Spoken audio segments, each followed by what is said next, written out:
ka ba naghihintay? Nahimukin pa, pilitin ka ng tadhana.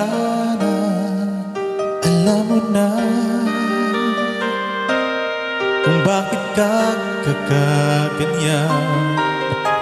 Lumulutang, nasasayang ang buhay mo, at ang ibinubulong ng iyong puso. Natutulog ba ang Diyos? Natutulog ba?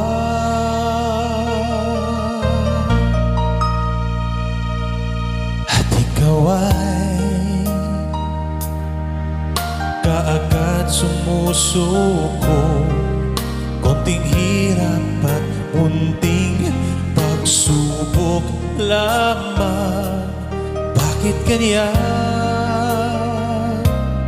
Nasaan ang iyong tapang?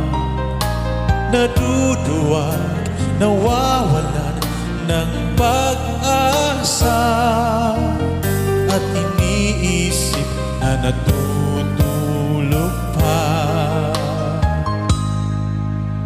Natutulog pa ang Diyos? Natutulog ba?